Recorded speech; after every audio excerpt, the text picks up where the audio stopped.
Hey, I'm Chris Cooper. I'm the founder of Catalyst Gym, and we were a 15-year CrossFit affiliate. I worked for CrossFit HQ for many years as a writer and on their games team. I went to Kenya to help build some schools. Sorry, it's over here, and picked up my like official CrossFit, burned souvenir there. I interviewed Greg in his kitchen for our blog on twobrainbusiness.com. If you go to twobrainbusiness.com/Greg, you can read that. There are a lot of misconceptions about the CrossFit affiliate model and like what CrossFit does. And over time, I think there's been a trend away from like the core tenets and precepts of CrossFit. And so when we're thinking about like how do we add new science, new knowledge into the CrossFit method that was mostly formulated 2001 to 2007, things get a little bit sticky. We're not sure like how closely we should stick to what we're being told by HQ or like what the programming is on CrossFit.com right now versus going back to like the original intent. And how do you marry new science and knowledge into that 25 years after the program was really getting started? Well, what's interesting is that I dug all the way back into CrossFit's archives, all the way back to like the first workouts that were published online. I dug out my old L1 manual from when I took my certification around 2007, I think. And the things that I found there make it actually a lot easier to integrate things like zone 2 training into your programming. I'm going to show you how we do that at Catalyst. If you're not familiar with programming in blocks or what zone 2 means or how we train by heart rate at Catalyst now, you can see the other videos on this channel. And if you subscribe, you'll be able to comment and I can answer back. Obviously, this is not a perfect thing. We've screwed this up. And before I get into how we program zone 2 into your CrossFit workouts, I want to just share one way that we've done this. The way that we've tried it and screwed this up in the past was we just put a heart rate monitor on everybody, kept the programming the same, brought people into classes, had the big heart rate screen showing everybody's heart rate. And then we said, okay, you need to be zone 2 today, and you need to be zone 3, and you need to be zone 5. Slow down, slow down, slow down. The problem is we've got clients who've been with us for a decade or more coming in. They've hit it hard every single day. That's what they've trained themselves to do. And now they really just like can't keep the excitement down or they can't pace themselves. And so you spend your entire class session going, slow down, go easier, go easier. And they're like, what? I don't get it. I'm being yelled at. Now I'm suddenly doing it wrong. I'm a veteran here. Or like, I can't keep my heart rate down. What's going on here? Or the worst of all is, I don't feel like I got a good workout today. Those of us who try to stay up on science know that we need to incorporate more lower heart rate work, call it zone 2, call it aerobic, because we need to be burning fat for fuel. Personally, after doing CrossFit for a decade and then going back to my previous sport, cycling, I found that my heart rate would immediately jump up to like 70% of my max as soon as I started a workout or even saw the bike.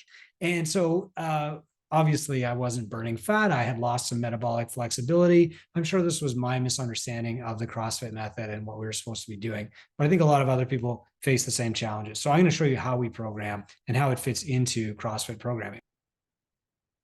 Okay, if you want to start someplace fun, go to the internet Wayback Machine, the archives, and look for CrossFit.com. And what you can do is scroll all the way back to the first time CrossFit.com was crawled by a web browser. And if you click on today at the bottom of the screen, you'll see the first workouts that were ever posted. So this one is, I can't find the date here again now, but of course, this is like 2001. You can see the workouts. And if you start going through all of these workouts and you scroll around in there, what you'll see are a lot of really fun things, including like some of Greg's descriptions of here's what you're doing, go fast and hard. You'll see a lot of simplicity. You'll really see him, I think, trying to focus in the programming, and it's really interesting stuff. And he's sharing resources from other websites like Clarence Bass. He's sharing resources from the NSCA, which a lot of like CrossFit OGs will find really interesting. He's sharing resources from people who later he would be considered to be competing with even. And I think like that is just super interesting. And I'm sharing my screen here. You can go all the way back to 2002. Some of my favorite programming to come out of main site was around 2008. I'm not sure when it actually changed and when we all got this impression that we needed to be doing our own programming or following a variation like CrossFit football. But I'll tell you, like the original programming that came from Greg was probably the best. At least it's my favorite. I know when I started working for HQ around 2012 and then got hired full time, I was Chris at CrossFit.com starting in like 2014 through 2017. I would visit HQ and I would see how the programming would go for main site. And it looked, it looked different. The process, I think Tony Budding was leading it. There'd be a few people around and it would be like, ooh, that's spicy. Let's program hard for the sake of hard. We're up to that point. If you click through the archive here, I don't want to belabor the point, but like you'd see Greg's programming was not always hard.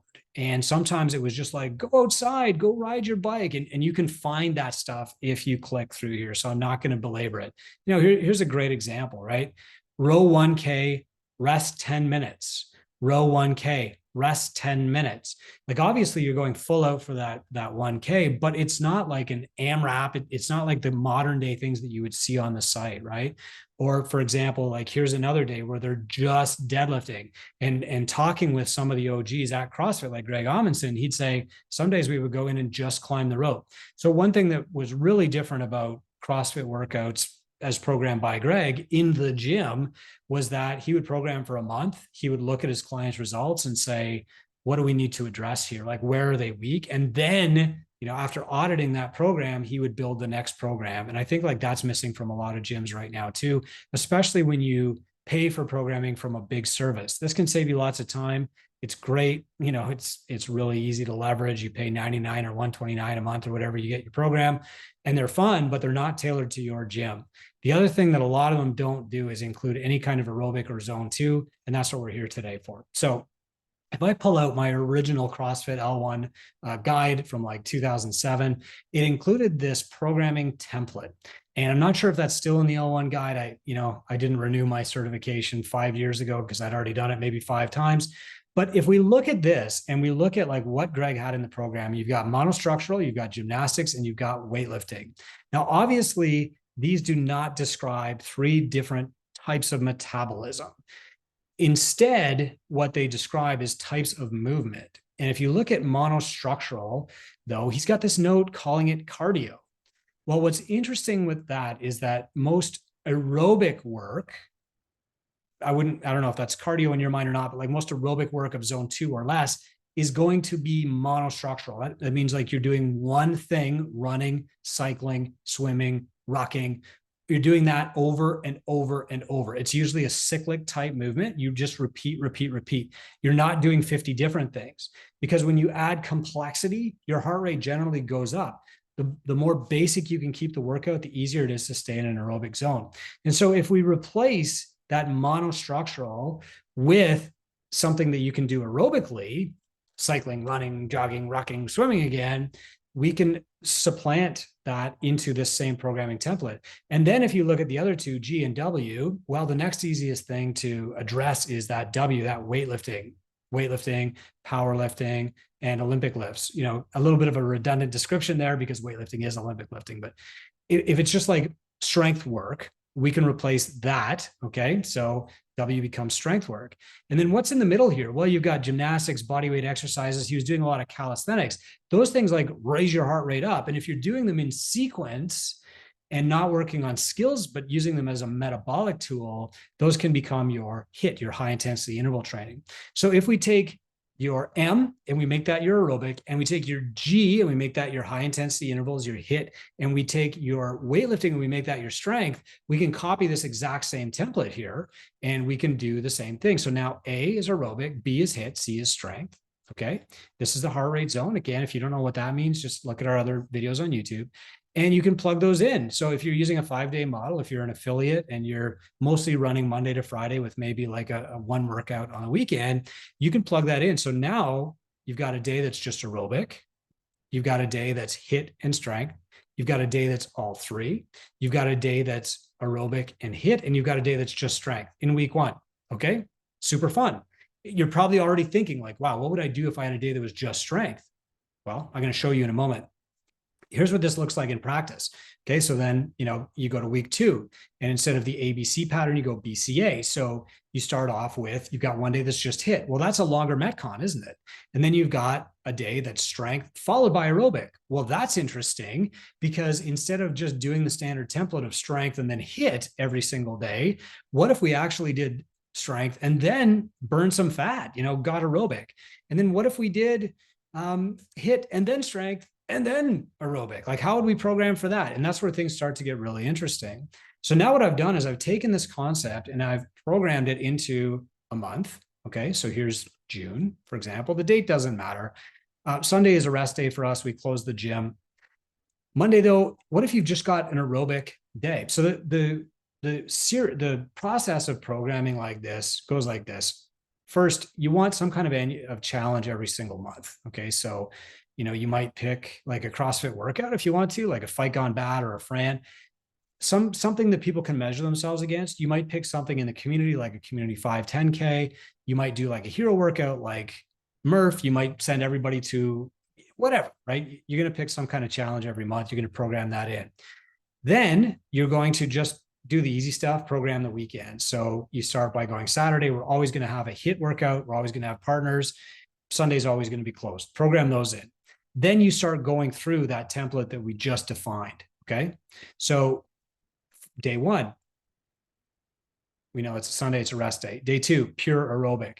You've got a simple circuit that people are just going to do over and over and over. And if you think, oh, people will hate that, it's not fun, it's not challenging enough, there are so many brands out there that survive just by doing this, rotating people through a circuit. It's amazing. Okay. And again, like, you're going to have to coach it differently than the way you hype up and play the crazy music and stuff like the normal CrossFit, but it's going to be just as fun. You're going to get way more conversation. And when people talk about culture and community in their box, this is when it's actually built. Not when people are at the red line. It's like right after that workout, right before. It's in the conversations, the warm-ups, the cool downs, and in this type of aerobic training. Then we've got day 2. Okay, so back to the template. We know that day 2 is going to be HIIT and strength. Here they are. Fast and heavy, taken straight from CrossFit.com way back like 2002, I think it was. This was a precursor to Fran, obviously. Then we've got our strength, and we're just following a 10-8-6 cycle. So if I look at my programming template, what I'm going to do is just insert my aerobic, HIIT, and strength blocks. Then I'm usually going to fill in like the strength work first so that I can follow a progression. So I'm going to use 10-8-6 week 1, 5-5-5, like 5 sets of 5 week 2, 3 sets of 3 week 3, and then 5-4-3-2-1 up to a max week 4. That's an awesome month. Okay. I'm going to choose to use back squat, press, deadlift, and clean for this first month. And I plug those in. Then I go plug in my HIIT workouts. Those all came from the original CrossFit.com site. Okay. And then I'm going to go back and make up the aerobic workouts. It's a little bit most challenging to program the aerobic workouts because I've been doing the programming for other people for like 20, 25 years now. So this is basically just like how you do it. And if you're programming for yourself, or you're trying to figure this out, or you want to follow along at home, you can just go to our site, catalystgym.com, and click on Daily Catalyst, and you'll see this in play. You'll see people actually using it. So you just go to catalystgym.com, you click on Daily Catalyst, and you'll see samples here, right? And what does this remind you of? Hopefully of the old CrossFit.com, circa 2001 through 2008, okay? If you're confused by what is a block, what is zone 1, you can just click there. You can watch the video on our YouTube channel. If you want to see, here's the strength work for the week. And of course, if I was showing the programming for this day, you'd have, here's your aerobic block, and then here's your HIIT block, and then here's your strength work at the end. This is how we program now. And we do this as a service to the public. Our mission is to change the life and health span of 7,000 people in our city. We do this as a service to other people worldwide who are watching this video, listening to the podcast. They want to see how to program and change for themselves. And also we do it for CrossFit affiliates, of which I was one for 15 years. I want to help you incorporate science into your training, just because science evolves. We learn new things. As Einstein says, I give the same exam every single year. The questions don't change because the answers keep changing. Fitness is an evolutionary science. We need to be adapting and studying just like Greg did, and incorporating all the different elements to get our clients the best results. Hope it helps.